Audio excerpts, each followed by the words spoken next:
그러면 오늘 말씀을 읽도록 하겠습니다. 오늘 말씀은 요한복음 14장 16절에서 20절입니다. 내가 아버지께 구하겠으니 그가 또 다른 보혜사를 너희에게 주사 영원토록 너희와 함께 있게 하리니 그는 진리의 영이라. 세상은 능히 그를 받지 못하나니 이는 그를 보지도 못하고 알지도 못함이라. 그러나 너희는 그를 아나니 그는 너희와 함께 거하시며 또 너희 속에 계시겠습니다. 내가 너희를 고아와 같이 버려두지 아니하고 너희에게로 오리라. 조금 있으면 세상은 다시 나를 보지 못할 것이로되 너희는 나를 보리니 이는 내가 살아있고 너희도 살아있겠음이라. 그날에는 내가 아버지 안에 너희가 내 안에 내가 너희 안에 있는 것을 너희가 알리라. 아멘. 이제 앞에서 광고한 대로 6월 달에는 성령에 대한 말씀을 이어가도록 하겠습니다. 6월 달 이제 주제는 성령 하나님을 알아가기입니다. 왜 성령이라고 부르지 않고 성령 하나님이라고 불렀는지 오늘 말씀에 그 내용이 자세히 나옵니다. 그래서 오늘 말씀의 제목은 성령 하나님은 어떤 분이신가 합니다. 이 성령 하나님에 대한 말씀을 전할 때마다 무척 조심스럽고 또 많이 어렵습니다. 왜냐하면 성령에 대해서는 교파마다 교단마다 다 주장하는 게 다르고 또 자기가 주장하는 게 옳다고 이야기합니다. 또 성령을 받은 사람들, 또 체험한 사람들, 또 성령에 대해서 체험적인 것을 귀하게 여기는 사람들, 아니면 체험을 비판적이거나 말씀으로 판단하는 사람들, 이 사람들 모두 다 성령에 대해서 다 다른 견해를 가지고 있고 자신의 견해가 옳다고 이야기합니다. 그래서 사실 이 성령에 대한 말씀을 전하면 누군가는 항상 이것은 틀리다. 내가 받은 성령은 그렇지 않다. 또는 내가 말씀으로 한 성령은 그렇지 않다. 또 우리 교단에서 주장하는 성령은 그렇지 않다. 이렇게 주장하기 때문에 이 성령에 대해서 말씀을 전하기가 굉장히 예민합니다. 그래서 특별히 이 말씀을 준비하면서 더 성경적인 성령에 대해서 전하려고 성경에 대해서 많이 읽고 또 이제 초대교회나 또 이제 복음주의 학자들이 이야기하는 성령에 대한 책들을 많이 읽으면서 가장 균형 잡힌 성령에 대한 말씀을 준비하고 전하려고 노력하고 있습니다. 그래서 여러분들이 잘 듣고 이 성령에 대해서 은혜를 체험하시기 바랍니다. 이렇게 어려움이 있음에도 불구하고 제가 이 성령의 말씀을 전하려고 하는 것은 이 성령처럼 귀한 것이 없고 성령의 은혜가 아니면 우리가 신앙생활 자체를 이어갈 수 없고 특별히 지금같이 메마른 시대에는 성령의 은혜가 더욱더 소중하기 때문입니다. 그럼에도 불구하고 이 성령을 자신의 주장과 자신의 욕심을 채우려고 잘못 전하는 또 잘못된 사람들이 너무나 넘쳐나는 시대입니다. 흔히 이런 이야기를 많이 들어보죠. 내 말을 거역하는 게 성령님을 거역하는 거다. 또 성령님께서 이거 지금 바치라고 하셨다. 이런 말들. 심지어 지금 내 말을 거역하고 떠나거나 어딜 가면 성령님께서 너 징벌하신다. 이렇게 성령님을 자신의 욕구에 맞게 이렇게 하는 경우가 많이 있습니다. 이게 이제 인간의 제된 본성이죠. 우리가 계속해서 이야기했듯이 인간 안에는 자기 중심성이 있고 그래서 성령도 자기 중심적으로 자꾸 해석합니다.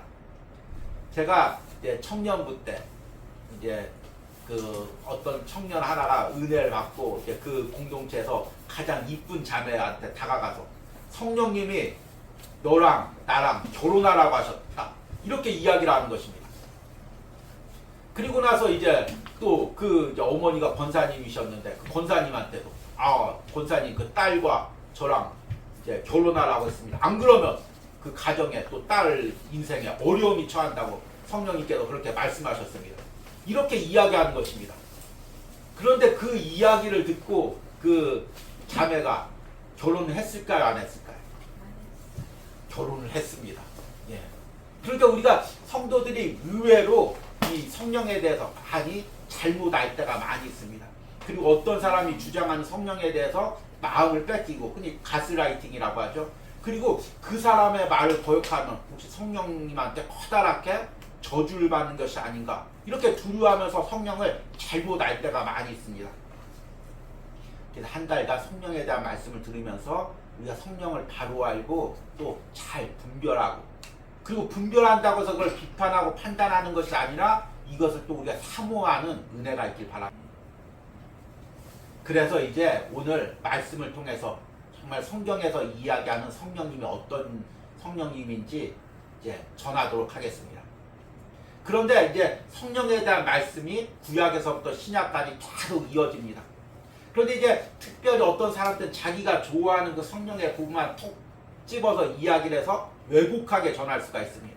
그래서 어떻게 성령을 균형 있게 전할까 고민하다가 요한복음 14장을 성령에 대한 말씀의 첫째 말씀의 주제로 삼았습니다.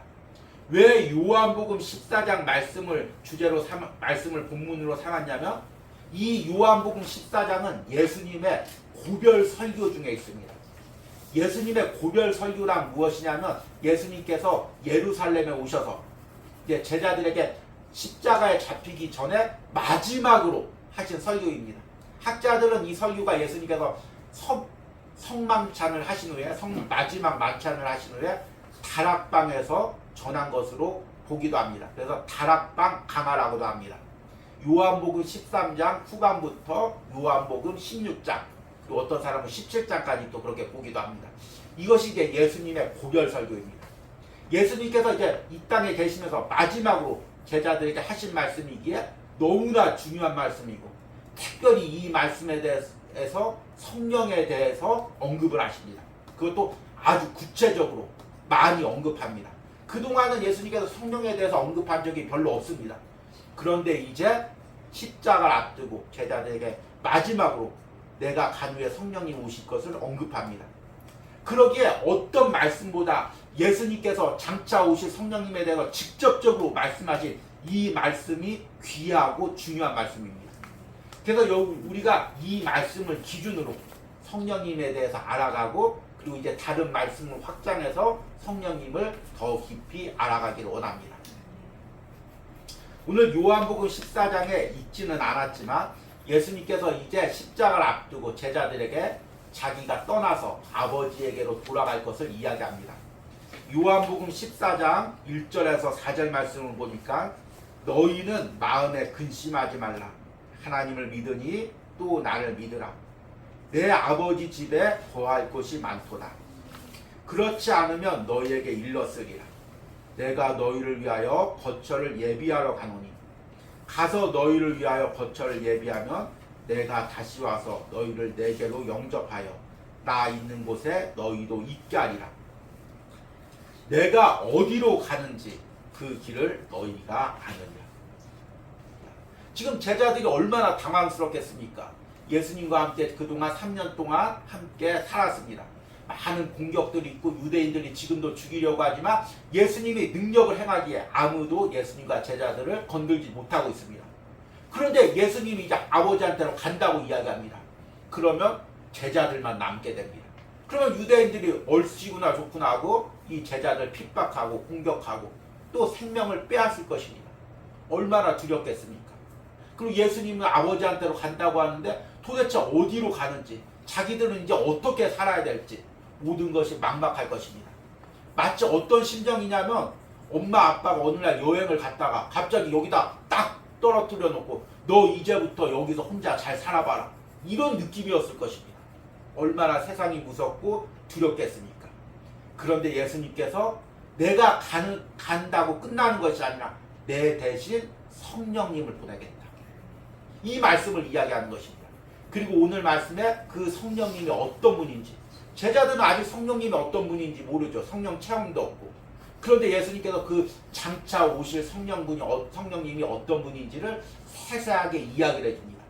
그러니까 오늘 말씀이 그 성령님이 어떤 분이신지를 너무나 잘 이야기하는 중요한 핵심적인 말씀인 것입니다. 오늘 예수님께서 이야기하는 성령님을 세 가지로 볼 수가 있습니다. 첫 번째는 보혜사 성령님입니다. 16절 말씀 보니까 내가 아버지께 구하겠으니 그가 또 다른 보혜사를 너희에게 주사 영원토록 너희와 함께 있게 하리니. 이 보혜사라는 말은 헬라어로 파라클레토스라는 단어입니다. 이 말을 한글로 번역하면 위로자, 중보자, 돕는 자, 상담자 이런 의미가 됩니다. 또 이제 헬라 사회에서는 변호사, 그거를 이제 이 파라클레토스, 보혜사라고 불렀습니다. 그런데 이 보혜사라는 의미는 성령님한테 처음 사용된 단어가 아닙니다. 원래 보혜사는 예수님한테 사용된 단어입니다. 요한 1서 2장 1절에 보니까 나의 자녀들아 내가 이것을 너희에게 쓰면 너희로 죄를 범하지 않게 하려 함이라. 만일 누가 죄를 범하여도 아버지 앞에서 우리에게 대언자가 있으니 곧 의로운 예수 그리스도시라. 여기서 대언자가 헬라어로 파라클레토스입니다. 근데 이제 한글 성경에는 성령님과 헛갈리지 않게 대언자라고 번역했지만 사실은 헬라어로는 보혜사랑 같은 단어입니다. 그러니까 원래 보혜사는 예수님에게 쓰였던 단어입니다. 예수님이 우리의 중보자죠. 예수님이 우리를 돕는 사람이고 예수님이 우리의 위로자죠. 하나님과 우리 사이에 죄로 막힌 담을 연결해 주신 분이 예수님이죠. 지금도 우리가 죄를 지으면 하나님께서 정죄할 때 지금도 하나님 우편에서 예수님께서 우리를 위해서 간구하십니다. 친히 간구하십니다. 하나님, 이 우리 누구누구가 연약해서 그럽니다. 그래서 죄의 유혹을 당했습니다. 넘어졌습니다. 내가 십자가에서 흘린 그 보혈을 기억하시고 오늘도 이 자녀를 버리지 마시고 구원해 주시고 이 죄를 깨닫고 돌아오게 해주십시오. 지금도 하나님 우편에서 우리를 위해서 중보하시고 변호해 주시는 분이 예수님입니다. 그래서 예수님을 원보혜사라고 이야기를 하고 또 오늘 말씀해 보니까 16절에 또 다른 보혜사 이렇게 이야기합니다. 그러니까 보혜사를 보내는데 그동안은 예수님이 옆에서 변호해주고 위로해주고 제자들과 함께 살았는데 이제 내가 아버지한테 가니까 또 다른 보혜사, 내 대신 같이 있을 분을 보내시겠다. 이렇게 이야기하는 것입니다. 그리고 나서 뭐라고 하냐면 16절 후반부에 영원토록, 그냥 잠시 있는 것이 아니라 영원토록 너희와 함께 하겠다. 이 보혜사라는 단어 그리고 영원토록이라는 단어를 통해서 우리가 깨닫는 건 무엇입니까? 성령 하나님께서 예수님과 동떨어져 있는 분이 아니라 예수님의 사역에 연결된 분이라는 것입니다. 그리고 예수님의 사역은 또 누구랑 연결되어 있습니까? 하나님이 보내셔서 이 땅에 오셔서 하나님의 구원 사역을 이루어가기에 예수님의 사역은 하나님과 연결되어 있습니다. 그래서 성령님은 그냥 하나님이나 예수님의 어떤 기운이나 어떤 뭐 에너지나 능력이 아닙니다. 우리가 이렇게 오해할 때가 많이 있죠. 성령 받아라, 성령의 은혜를 누려라 하면서 어떤 성령을 막 어떤 자신의 능력으로 전파하는 어떤 기운이나 그런 것으로 오해할 때가 많이 있습니다. 그런데 성경에서 성령은 하나님이라고 이야기합니다. 삼위일체 하나님의 한 분이신 것입니다. 삼위일체 하나님은 태초에 천지를 함께 창조하셨고 우리 인간을 함께 창조하셨고 우리 구원의 계획을 함께 계획을 함께 하셨습니다. 그리고 나서 그 구원의 계획을 통해서 우리 인간을 창조하시고 우리 인간을 자녀 삼으신 분이 성부 하나님이시고 그 죄로 인해서 멀어졌던 분을 인간의 몸으로 오셔서 십자가에서 피 흘리신 분이 성자 하나님이시고 그리고 성자 하나님이 올라가신 후에 지금도 우리와 함께 계셔서 그 구원의 계획을 완성시켜 가시는 분이 성령 하나님입니다. 그러니까 성령 하나님은 어떤 내가 능력 많게 하고 어떤 뭐 해결할 수 없는 문제를 해결하고 병 낫게 하고 이런 것도 물론 중요합니다. 이것을 절대로 무시해서는 안 됩니다. 그러나 그것보다 더 근본적인 것이 무엇이냐면 삼위일체 하나님의 한 분으로서 우리의 구원의 계획을 이루어 가시는 분이라는 것입니다. 우리는 성령 하나님을 볼 때 항상 그 초점을 놓쳐서는 안 됩니다. 우리가 어려운 일 당할 때, 또 우리가 몸이 병들 때, 해결할 수 없는 마음의 상처가 있을 때 성령 하나님의 위로와 도움을 구해야 됩니다. 그러나 가장 근본적으로는 그 삼위일체 하나님이 이어가시는 구원의 사역의 계획 가운데 그 성령 하나님을 바라보고 그 성령 하나님이 지금도 내 안에 있으셔서 나를 변화시켜가며 그 구원의 계획을 이루어가기를 간구해야 되는 것입니다. 그래서 오늘 말씀 18절에 보니까 무엇이라고 이야기하냐면 내가 너희를 보아와 같이 버려두지 아니하고 너희에게로 오리라. 예수님께서 제자들과 함께 있으셨습니다. 그런데 그 예수님께서 하늘나라 가셨습니다.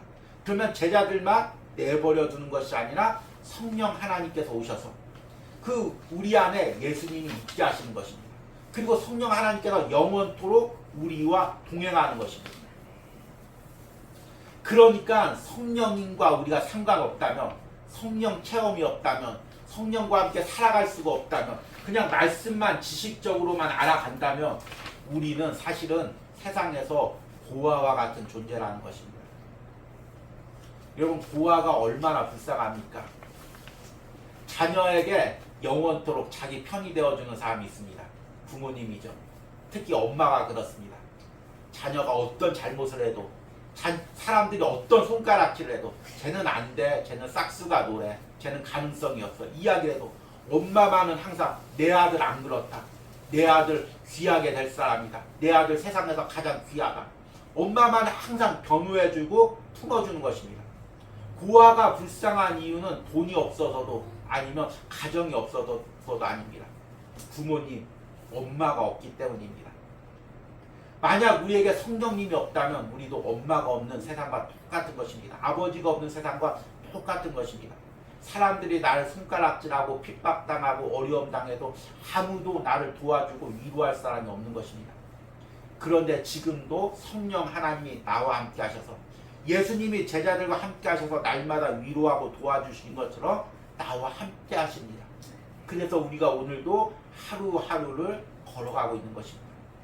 그래서 오늘도 우리는 성령 하나님을 바라보고 그 성령 하나님을 의지하며 하루하루를 살아가는 것입니다. 그리고 두 번째, 오늘 예수님께서 성령님을 뭐라고 부르냐면 진리의 영이라고 부르십니다. 17절에 그는 진리의 영이라 세상이 능히 그를 받지 못하나니 이는 그를 보지도 못하고 알지도 못함이라. 그러나 너희는 그를 아나니 그는 너희와 함께 거하시며 또 너희 속에 계시겠습니다. 진리의 영이나 무엇일까요? 진리를 깨닫게 한다는 것입니다. 여러분, 성령님의 역사가 없으면 성경을 100번 읽어도 성경의 진리를 깨닫지 못합니다. 아무리 사람들에게 예수님이 하나님의 아들이고 나를 위해서 십자가에 죽으셨다고 해도 성령님이 없으면 예수님이 하나님의 아들로 깨닫지 못합니다. 아무리 우리 안에 죄가 있다고 이야기해도 성령님께서 내 안에 역사하지 않으면 내가 죄인이라는 것을 전혀 깨닫지 못합니다. 그리고 아무리 천국이 있고 천국의 상급이 중요하고 천국 가서 영원히 산다고 아무리 이야기를 해도 성령님께서 역사하지 않으면 천국이 보이지도 않고 하나님과 영원히 살 그날도 보이지가 않는 것입니다. 17절에 보니까 그는 진리의 영이라 세상은 능히 그를 받지 못하나니. 왜 세상이 그를 받지 못한다고 할까요? 더 뒤에 보니까 이는 그를 보지도 못하고 알지도 못합니다. 세상은 세상의 진리가 있습니다. 여러분, 세상의 진리가 뭘까요? 서점에 나가서 책을 한번 베스트셀러를 찾아보십시오. 무슨 내용입니까? 이 세상에서 어떻게 성공할 수가 있는가? 이 세상에서 어떻게 지혜롭게 사람들과의 관계를 살아갈 수가 있는가? 결국에 세상의 진리가 무엇이냐면 어떻게 하면 이 세상에서 안락하게, 풍족하게, 어려움 없이 살아갈 수 있는가? 여기에 모든 초점을 맞춘 것이 세상의 진리입니다. 그러니까 세상의 진리를 가지고 있는 사람은 영의 세계도, 천국도, 하나님도, 우리가 살 영생도 알 수가 없는 것입니다. 그러니까 세상은 성령을 받지를 못하는 것입니다. 알지도 못하는 것입니다. 그러나 17절 후반부에 보니까 그러나 너희는 그를 아나니. 예수님의 자녀, 하나님의 자녀들은 성령을 압니다. 매 순간 성령님께서 우리에게 진리를 깨닫게 해주시기 때문입니다. 그래서 오늘 읽지는 않았지만 요한복음 14장 26절에 보혜사 곧 아버지께서 내 이름으로 보내실 성령, 그가 너희에게 모든 것을 가르치고 내가 너희에게 말한 모든 것을 생각나게 하리라. 여러분 우리가 세상에서 살아갈 때 죄를 지으려고 할 때 사실은 성령님께서 깨닫게 하지 않으면 말씀을 통해서 그 말씀에서 이게 죄라고 분명히 말씀하셨지 이걸 깨닫게 하지 않으면 우리는 아무런 생각 없이 자연스럽게 물 흐르듯이 그 죄를 아무렇지도 않게 짓게 되는 것입니다. 다 그런데 뭐 세상 사람 다 그런데 뭐 아무렇지 않게 세상과 닮아가고 나도 모르게 그리스도인으로서 구별이 안 되고 세상 사람들과 똑같게 되는 것입니다. 그런데 성령님이 함께하는 사람은 날마다 깨닫게 됩니다. 진리를 깨닫게 됩니다. 이것은 말씀에 하나님이 기뻐하시는 일이 아니지. 이것을 지금 내가 행하려고 하니까 내 안에 있는 성령님이 지금 마음 아파하시고 또 괴로워하시고 내가 이것을 행하면 안 되겠다. 순간순간 성령님께서 깨닫게 하시는 것입니다. 진리를 깨닫게 하시는 것입니다. 그래서 말씀 안에서 살아가고 신앙 안에서 살아가고 신앙의 진리를 놓지 않게 하는 것입니다. 여러분 우리가 지금까지 어떻게 신앙을 지키며 여기까지 걸어올 수 있었겠습니까? 날마다 내 안에 계신 성령님께서 깨닫게 하시고 돌아오게 하시고 다시금 주님 붙들게 하셔서 여기까지 우리가 살아올 수가 있는 것입니다. 다시 한번 진리의 영을 붙드시기 바랍니다. 우둔한 나를 깨닫게 하시고 말씀을 깨닫게 하시고 날마다 하루를 살아가는 시편 묵상을 할 때마다 그 말씀의 의미를 깨닫게 하시고 그 말씀 붙들고 살아가게 해주십시오. 그렇게 기도하시기 바랍니다. 마지막으로 무척 중요한 부분입니다. 세 번째, 예수님은 성령은 우리 안에 예수님이 있게 한다고 말씀하고 있습니다. 오늘 19절과 20절 말씀을 보니까 조금 있으면 세상은 다시 나를 보지 못할 것이로되 너희는 나를 보리니 이는 내가 살아있고 너희도 살아있겠습니다. 예수님께서 십자가에서 죽으신 후에 이제 하늘로 올라가시는데 어떻게 그 예수님의 제자들이 예수님을 볼 수가 있겠습니까? 예수님이 십자가에서 죽었는데 어떻게 예수님께서 우리 안에 살아있을 수가 있겠습니까?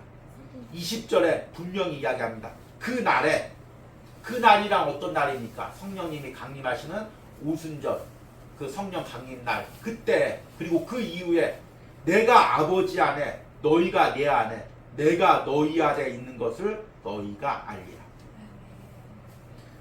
우리가 예수님 안에 예수님이 내 안에 있는 것을 우리가 안다고 이야기하고 있습니다. 예수님은 어떻게 내 안에 있을 수가 있을까요? 분명히 지금 우리가 사도신경으로도 고백했듯이 예수님께서는 장사한 지 사흘 만에 죽은 자 가운데서 살아나셔서 또 하나님 우편에 오르셔서 지금도 하나님 우편에 있는데 어떻게 내 안에 있을 수가 있겠습니까? 그리고 내가 어떻게 예수님 안에 있을 수가 있겠습니까? 성령이 내 안에 있으면 성령님이 하시는 그 역사 중에 가장 큰 것이 내 안에 예수님이 있게 하는 것입니다. 내 안에 하나님이 있게 하시는 것입니다. 그래서 내 심령을 갖다가 하나님의 성전 삼으시는 것입니다. 이 땅에서 내 심령을 거룩하게 가시는 것입니다. 주님과 동행하게 하는 것입니다. 그리고 나를 변화시켜가는 것입니다. 주님의 성전으로 예수님이 거하는 처소로 내 심령을 변화시켜가는 것입니다. 그리고 나는 일평생 살 동안 내 안에 예수님을 모시고 사는 것입니다. 예수님과 동행하며 사는 것입니다. 여러분 성령의 은사도 중요합니다. 이제 우리 셋째 주나 넷째 주에 이 말씀을 전할 것입니다. 우리의 성령의 은사들도 사모해야 됩니다. 그러나 비록 우리가 성령의 은사를 받지 못한다 할지라도 지금 예수님께서 내 안에 살아있는 것 자체가 내 안에 계신 것 자체가 성령님이 내게 주시는 너무나 큰 은사들입니다. 더 은사들보다 눈에 보이는 은사들보다 더 중요한 은사고 더 큰 은혜인 것입니다. 지금 이 말씀을 들으면서 내 심령을 보십시오. 내 안에 예수님이 살아계십니다. 그 천지를 창조하신 삼위일체 하나님, 그 예수님께서 나를 위해서 십자가에서 죽으신 그 예수님께서 죽은 자도 살리는 그 예수님께서 지금 내 안에 살아계십니다. 그리고 내가 잠잘 때나 생활할 때나 직장을 살아갈 때나 어려움을 당할 때나 핍박을 당할 때나 내 안에 함께 계시고 나와 함께 핍박당하시고 나와 함께 고난당하시고 나와 함께 어려움 당하시며 지금 나와 함께 하루하루를 살아가고 있는 것입니다. 여러분 이것보다 더 큰 은혜가 어디 있습니까? 이것보다 더 큰 기쁨이 어디 있습니까? 이것이 바로 우리 안에 성령님이 오신 은혜입니다. 이것을 여러분들이 꼭 잊지 말고 더욱더 이 은혜가 깊어지기를 사모하시길 바랍니다. 이제 말씀을 맺으면서 우리가 성령에 대해서 바로 알려면 어떻게 해야 되는지를 이제 마지막으로 정리를 하려고 합니다. 지금 현대 신앙인 중에서 성령을 이해하는 방법은 크게 두 가지입니다. 하나는 이제 체험파죠. 성령을 체험해야 성령을 알 수가 있다. 그래서 성령의 체험을 엄청 강조합니다. 특히 자신들의 방식으로 성령 체험을 강조합니다. 어떤 사람은 방언 못하면 성령 못 받았다. 또 어떤 사람은 어떤 예언 못하면 성령 못 받았다. 아니면 또 어떤 사람은 어떤 특별한 은사를 행하지 못하면 성령 못 받았다. 우리처럼 이런 방식으로 기도하지 못하면, 우리처럼 이런 신앙의 방식으로 하지 못하면 성령 못 받는다. 자신들의 방법만 강조하며 자신들이 받은 체험만을 전부라고 이야기하는 체험파가 있습니다. 여러분, 그런다 우리는 다 고린도전서 13장 말씀처럼 부분적으로 알 뿐입니다. 옛날에는 성령 체험하면은 다 이제 하늘나라 환상을 한 번씩들 보았습니다. 그런데 그 당시는 이제 초가집, 기와집 그런 데서 많이 살았죠. 그래서 환상 본 사람들이 가장 하는 얘기가 천국에 가니까 진짜 큰 기와집이 있어. 거기에 막 많은 게 있어. 그것도 이제 하나님이 주시는 은혜죠. 그것도 이제 그거를 무시하는 건 아닙니다. 왜냐하면 그 사람이 경험한 게, 이 세상에서 살면서 경험한 게 그거밖에 없으니까 하늘나라를 보여줘야 되는데 인간의 지식과 시각은 한정되어 있으니까 하나님께서, 성령님께서 보여주기에 그 경험의 방법으로 보여준 것 뿐입니다. 그런데 또 어떤 사람은 또 이제 천국에 갔는데, 이 사람이 도시에 살던 사람입니다.